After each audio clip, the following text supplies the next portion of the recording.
time of year, your teams are setting goals, your students are setting goals, and your teachers are setting individual, some people call them professional practice goals or evaluation goals. And as we all know, sometimes attaining that goal can be hard. And a lot of times the problem is actually the goal itself from the very start. Like, where did that goal come from? Were people bought in, if you will?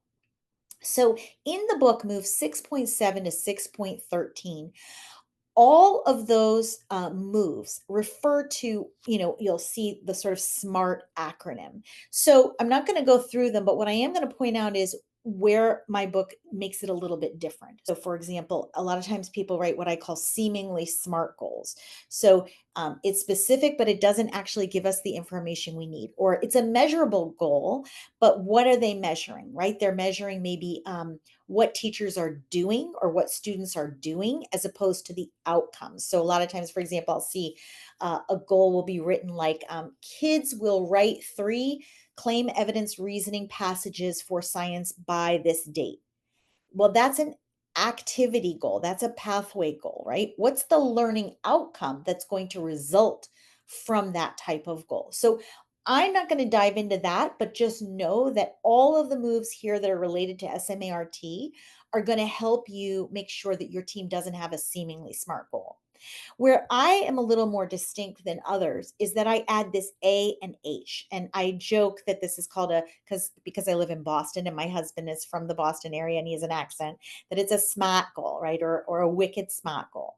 When we talk about heartfelt in the SMART goals, it's about connecting to what matters. And I discovered this sort of organically when I, again, noticed people were abandoning goals or didn't remember their goals.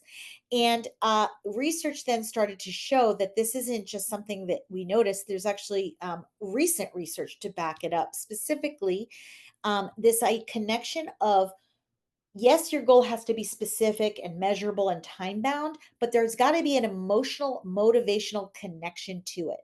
And the categories of, as you evaluate that, are do people feel like the goal is worthy to work on? Do they desire to work on it? Do they intend to implement whatever needs to be done to get there? Do they have perceived control over the outcomes?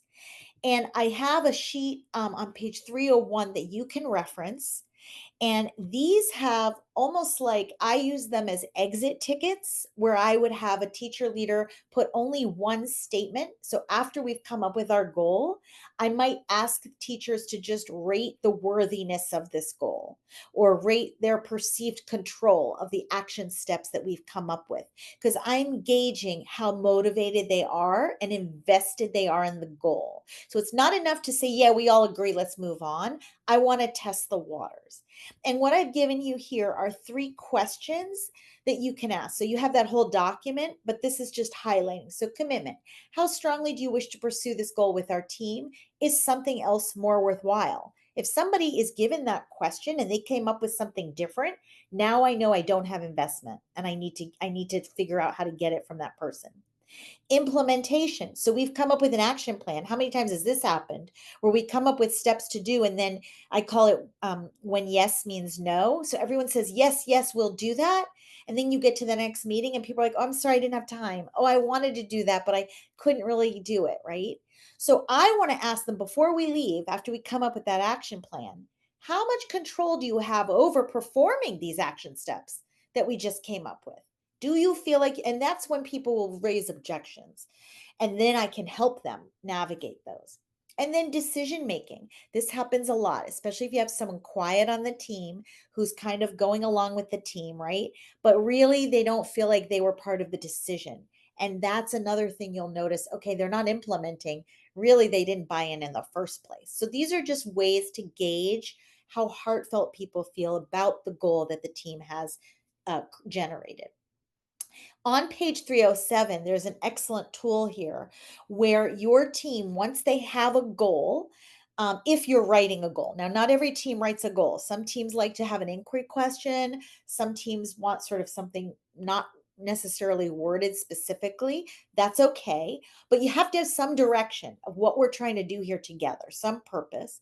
But if you do, you can look through these sort of checklist almost to make sure that your goal is not what I referred to before as seemingly smart. It meets the criteria, but it's not going to get us to the finish line.